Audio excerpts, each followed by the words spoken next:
High school sports, we've got it covered. Overtime starts now.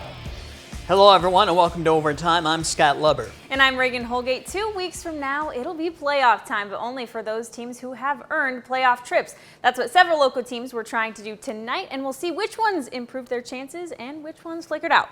Hononegah took big strides toward the Nick 10 championship the last 2 weeks. Could they finish it off tonight? Plus, we'll check out the big Foreston Du-Pec game. And in our Spotlight segment, I catch up with an East ERAB player who is about to wrap up one of the greatest careers in Nick 10 history, Javis Catlin. It is rare that two undefeated teams who meet this late in the regular season, but it happened tonight in Byron. The Tigers and the Dixon Dukes were both 7-0 when they stepped on the field. The winner could clinch at least a tie for the Big Northern Conference Championship. It's the Gillies Heating and Air Conditioning game of the week, and it's safe to say the rain ponchos were needed tonight, folks. If rain or shine, Byron will do what they do best. Caden Considine with some room on the edge. That puts the Tigers in scoring position. And hey, Considine right up the middle, and the Tigers have their first score of the game, 7-0. Byron definitely flexing on the Dukes tonight. A quick 3 and out for Dixon, and that sets up number 37 once again. See ya! Considine with a 51-yard touchdown run, and it's 14-0. And it's just the name of the game for these guys. They get the ball back rather quickly, and the pitch goes to Braden Knoll, and he's got some space to run. Byron with another chunk play to make it 21-0 in the first. Dixon really struggled to move the ball at all tonight, but quarterback Tyler Shaner will keep it himself here for a nice gain, and that will end up being a Duke's first down. But the Byron student section knows how that drive will end. Time to dance because it's Tigers ball. Another Considine carry, and you know what? He just walks himself right into the end zone. Yeah, it really is just that easy for that guy. 28-0 now. But you know, Byron's Terry Jenkins might have had the most important job tonight, making sure the pigskin stays dry. Late in the second quarter now, Aiden Shank going through the air to Everett Wickman, and he runs it in for the touchdown. The rain didn't let up, and neither did these Byron Tigers. Byron downs Dixon 49-6. That win gives the Tigers at least a share of the Big Northern title, and they are definitely putting in their bid for another state championship, Scott. Wow. Well, we know Byron and Dixon are going to be going to the playoffs, but how many more Big Northern Conference teams are going to join them? North Boone for sure, but the fate of Oregon, Stillman Valley Lutheran, and Genoa Kingston was still up in the air going into tonight. So Stillman Valley, we picked them up. They were at Winnebago looking for that all-important 5th win of the season. Not a very large crowd for Bago tonight, and they know they can stay home, stay dry, and watch what happened right here on Overtime. That's what they're doing right now. Supreme Muhammad is dangerous in dry weather, wet weather, probably in a blizzard. Here he goes for Bago around the edge and gone for the 47-yard touchdown. That tied the game at 14 in the third quarter. Stillman's bowling out, not quite the Philadelphia Eagles tush-push, but it's just as effective inside the 2. Braden Rogers scoring the TD, putting Stillman back in the lead. Sometimes it does take a village to bring down Muhammad. That's about how many Cardinals were in on this tackle. Stillman football was made for rainy nights like this with his ground game. Rogers again with a hard run there. Moments later, the handoff's going to go to another Stillman back. Brock Needs, and look at him hold tightly to that slippery football as he scores from 11 yards out. You know what I learned tonight? Cowbells still work in the rain, especially Stillman Valley cowbells. And the Cardinals were just a little fired up on the sideline at the end of this one because this is win number 5, meaning they are likely in the playoffs. Stillman defeats Winnebago 27-14. In Oregon, the Hawks were looking to become playoff eligible while Lutheran was trying to keep its playoff hopes alive. Crusaders at the 4-yard line in this one early. Daniel Ballard hands off to David Ballard, who runs outside, cuts back, and gets himself a touchdown. The Crusaders are up 7-0. Hawks ball now. Jack Washburn giving it to Logan Weems, and David Ballard gets in there for the tackle for loss. He was fired up. Hawks later in the second at the 2, Washburn to Weems. The connection works there. That's a touchdown. Oregon going for 2 on the conversion, but Washburn can't handle the snap. Recovers it though, keeps it, and he's in there. The Hawks led at the half 8-7, but folks, the Crusaders come back to win it 22-14. Oregon has to beat Rockford Christian next week to get into the playoffs now. Lutheran has to beat Genoa Kingston. That's a big win for Lutheran. All right, also in the Big Northern Conference, North Boone is now officially into the playoffs. The Vikings got their 6th win, beating Rockford Christian 42-13, and Genoa Kingston got their 4th win over Rock Falls 52-13. All right, coming up next after the break, NUIC action. Dakota and Stockton fighting to stay in the playoff chase. That's right, Dan. Foreston put its perfect record on the line in Durand against the Du-Pec Rivermen. Well, the Foreston Cardinals schedule was backloaded with powerhouse teams. They got by one of those teams last week when they edged state-ranked Gibson City by a point to remain undefeated. And next weekend, the Cardinals finish up with Lena Winslow. And then tonight, they had the Du-Pec Rivermen in their way. Durand's Legion Field was the scene of this battle early second quarter. Du-Pec's Cooper Hoffman had already thrown one TD pass, dumps it off to Jalen Nowd, who cuts back and glides in for the touchdown. But wait a minute, a holding penalty wiped that out. So Hoffman reloads, tries again for Jackson Diedrich in the end zone. But Mickey Probst, a freshman, makes a whale of a juggling interception. Some great defense was played in this game. Number 3 for Foreston, Alex Reyes, sticks with the play, comes back there and makes the tackle. But back comes Hoffman again to the air. He's got Drew Williams here on the little curl in, and Williams gets himself some chunk yards as he slips a tackle and gets outside there. Du-Pec's going to come right back with the same play, only this time to Diedrich, and he nearly breaks this one. Look at the second effort here by Diedrich. He is tough. So Hoffman looking for points here, but drops the snap. But if any quarterback can make something out of that disastrous start, it is Cooper Hoffman here, throwing for the end zone. Why not on 4th down? But again, it's picked off, and again, it was the freshman Probst. Du-Pec with an early TD that stands up on this wet night as the Rivermen beat Foreston 6-0. Well, as far as the folks in Stockton and Dakota were concerned, there was a bigger game in Stockton. The Blackhawks and Indians had a lot riding on their matchup. Taylor Castro made the trip to Stockton for this one, and she joins us now. Hi, Taylor. Hi, guys. This was basically a playoff game for these two teams because the loser would be eliminated from the playoff hunt. Both teams came into the game with 3 wins and 4 losses. Well, nothing says grit quite like some rainy football on a muddy field, and these two teams had a lot on the line. The muddy end zone had nothing on the Stockton defense. The Blackhawks get a huge stop on 4th down. But the Indians came marching back. Jason Bowers will make a run. And it's safe to say Dakota's white jerseys did not stay clean for very long. The Indians will get on the board first with this long throw to junior Braxton Niedermeyer. Dakota leads 6-0. Stockton's offense fired up now. Tanner Guile goes for a run, and that'll be a 1st down for the Blackhawks. Now it's Carl Hubb's turn. He's got 3 defenders on him and still makes it down the field. Guile will be the guy again for Stockton. They count on him to get the Blackhawks into the red zone. But the Indians' defense shows up big and gets the stop. Stockton is still looking for their first score of the game. The Blackhawks go the air this time. Quarterback Kobe Tucker finds his favorite target, Brady Haas, but it's incomplete. The score would remain at 6-0 through 3 quarters, but the Blackhawks will go on to score 14 unanswered in the 4th. Stockton takes Dakota 14-6. Stockton improves to 4-4, keeping their playoff hopes alive. They play at Galena next week. Dakota is most likely out of the postseason hunt. Scott and Reagan. All right, thanks, Taylor. In the other 2 NUIC games tonight, Lena Winslow clinched at least a tie for the NUIC championship. The Panthers defeated Galena 50-0, and in a non-conference game, Fulton beat Knoxville 42-0. In a couple other area games, Rochelle wins against Plano 16-0, and Sycamore is victorious over LaSalle Peru 49-0.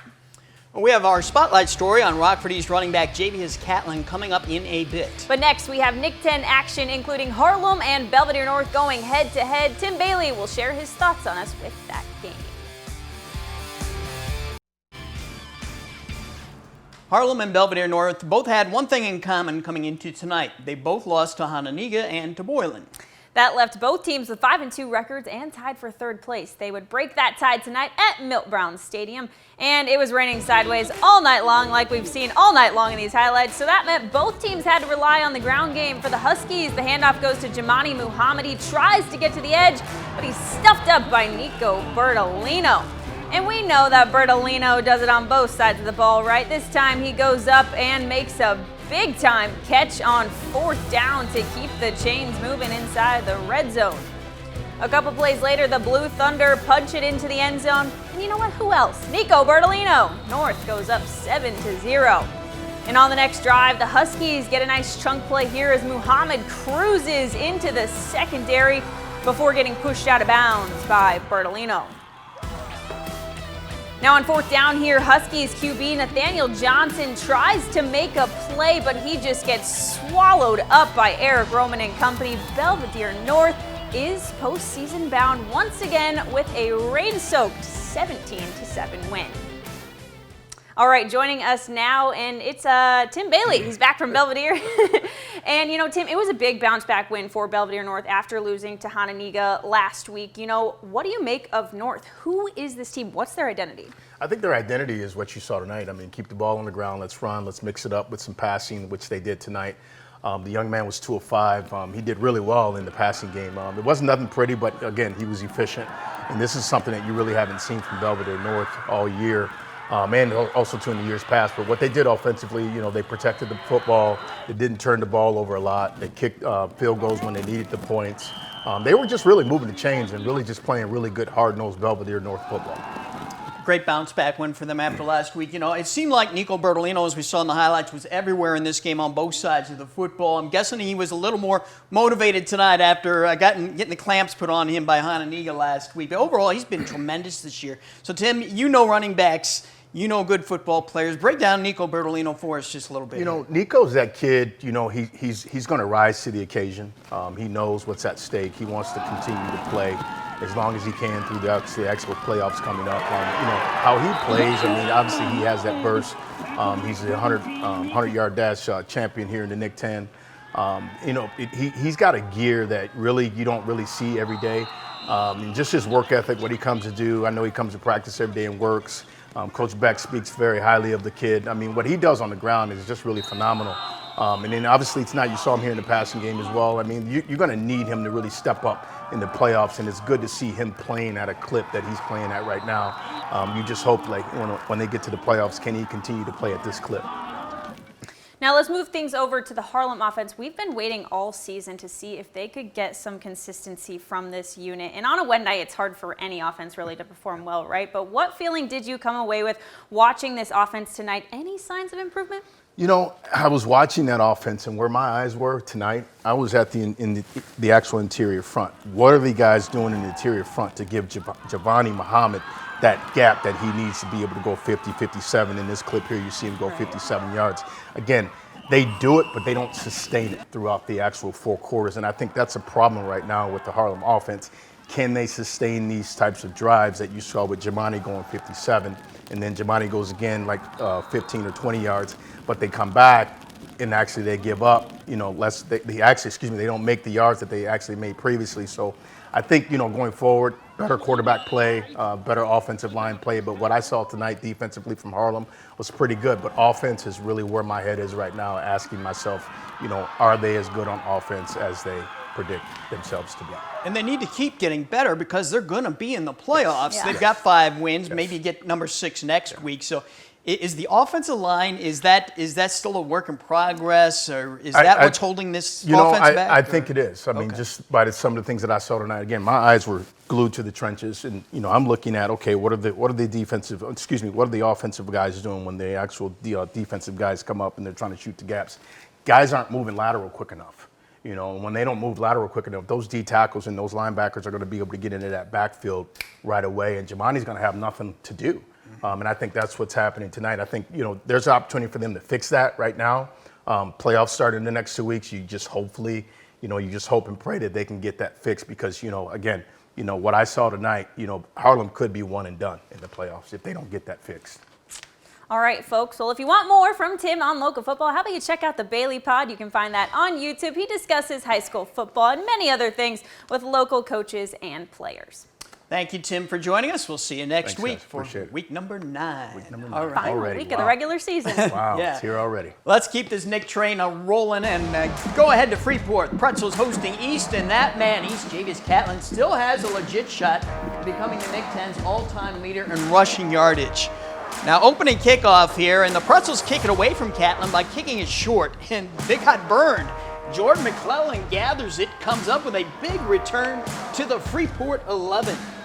Now check this out on defense. The Pretzels generally have number 7, Diedrich, making outside at cornerback. Tonight they had him inside, shadowing Catlin. It was a case of, I'm putting my best athlete against your best athlete. And that worked quite a bit for the Pretzels, like on this play. We're making Chase Catlin out of bounds for a 2-yard loss. But you're not going to contain Catlin for a full 4 quarters of football. On East's next possession, he pops free. And he's got too much speed for Kyrie Anderson in the Pretzels secondary. That's a 67-yard touchdown. Later in the first quarter, Freeport comes back with a huge play. Peyton Walker has Zach Matz open down the sideline. He's gone for a 77-yard touchdown.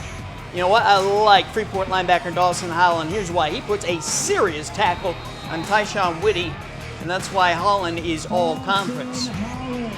Second quarter, East football. Who's got it? I'm trying to figure it out here. I'm guessing it's number 6, and there he is. Catlin going off again for a 40-yard touchdown. Somebody should do a story on that guy, Regan Holgate. I mean, East beat Freeport 30-20. You know, Scott, we have pretty good timing on those things. I think we do have a story coming up on here. All right, let's go to Swanson Stadium for Boylan and Guilford. Not many teams were airing it out tonight, but the Titans did, of course. Connor Dennis lobs it up to Mason Caltagirone, who makes an awesome catch along the sidelines for the first down, and that set up a field goal. Boylan would get it right back on offense here thanks to Charlie Meyer, who steps in front and picks it off. And that set up great field position for the Titans. The Vikings defense, though, came up with 4 huge stops inside the 5. This one here on 4th down stalls the drive at the 1-yard line. Boylan would eventually get the ball back, though, and they cap off their first touchdown drive of the night as Austin Alonso makes it into the end zone. 10-0 Titans. The green and gold started turning it on after that. The defense forces a turnover here as the ball slips out of Grayson Weber's hands, and Ryan Stark is there to fall on top of it. And here, Guilford, Xavier Lindy is just trying to do a little too much. He gets popped.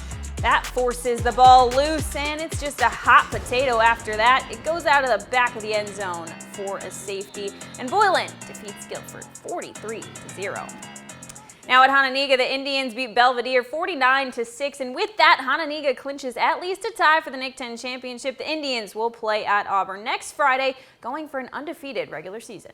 Let's take a look now at the updated Nick 10 standings. Hononegah with that 1-game edge on Boylan for first place at 8-0. Belvidere North sitting in third at 6-2. Harlem next to 5-3, and Auburn in 5th place at 4-3. The Knights play Jefferson tomorrow at noon with a playoff berth riding on that one for the Knights. Up next, it's our overtime spotlight segment. East Javis Catlin has been keeping Nick 10 defenses on their toes for 4 years now. We look back at his career and the evidence that points to him as one of the all-time great running backs in the conference. It's time to take a trip down memory lane to look back on the career of one of the best in the Nick 10. East Javis Catlin has proven himself to be one of the top running backs in conference history, but he's overcome some hefty odds to get to this point. It's our Spotlight segment brought to you by Benchmark Exteriors. I just did what I really was waiting on to do. Touchdown, E-Rab! It was something he's been waiting to do since he was 7 years old. I always knew I wanted to play football. I always told my dad I want to go play D1 football. I want to go to the NFL. I always told him that. There are very few names that reach the ultimate peak in high school football, the ones that will go down in history. But East Javis Catlin is one of them, and it started from the very first time he put on that varsity uniform. His first carry was a 91-yard touchdown in the varsity game. My sophomore year, I really just wanted to prove to people what I could really do. And he proved it. That year, he became just the second sophomore in Nick 10 history to rush for over 1,000 yards. You're 145 pounds and you're carrying the ball 25, 30 times a game. Ain't nothing to speak about. Javius has been the main component in the E-Rab's backfield for 3 years now. I'd give it to him every time if I could get away with it. Why not? That's East football for you. They do it the blue-collar way, on the ground and in between the tackles. So we've taught him since the minute he got here. 3.5 yards per carry. Clock keeps moving, chain keeps moving, game keeps moving. But sometimes the game stops, and it did for Javius when he fractured his ankle the summer leading into his junior season. I jumped in the air for a ball, and I came down and I just rolled it. Went to the doctor, and they told me it was broke, and I had to get back in the boot. It was just on and off, mixed emotions. It was just It was a lot, I ain't gonna lie. An injury that caused him to miss the first 3 games of the season. When he ain't here, everything's in slow motion. But he came back in full force, ready to make up for lost time. He went on to rush for over 700 yards and 9 touchdowns. Now we are nearing the end of his senior year, and it hasn't been short on its challenges either. East lost 9 starters right before the beginning of the season. It is what it is. That's life. That's high school football. And that's what we use this game for, is to teach life lessons. Real strength is shown in the face of adversity. And if you learn anything about Javis, it's this. He's always going to lower his shoulder and tackle whatever's in front of him head on. He's just tough as nails. I've been coaching 30 years, and I've never had a kid that worked harder than he does. And all that hard work has led him here. He's less than 500 yards away from becoming the Nick-10's all-time leading rusher. To say you're the all-time leading rusher in your conference is history. I mean, just all the work, what I put in for football, just out there. Like, it just means like all the hard work I done did, it just shows for that record. 412 is the magic number with 2 games left. I wouldn't put anything past him. That's all they really talk about is, oh, you have a chance to do something nobody else never has done. I would love to, yeah, I would love to. And he does have a chance. They did play Freeport tonight, as we mentioned earlier in the show, and they have Jefferson next week. Yes, they do. We'll be right back. All right, it's that time of the night where we bring you the best highlight captured on our cameras. It's the Napleton Auto Group play of the night. We're going to stick with the Javis Catlin theme. It's his night. East Freeport game, Catlin first quarter, getting a pigskin and getting a whole lot of yards. 67 yards as he's still knocking on the door for that Nick 10 rushing title, all-time rushing king. He's still got a shot next week at it. Man, what a career Javis Catlin has had. That's the Napleton Auto Group play of the night.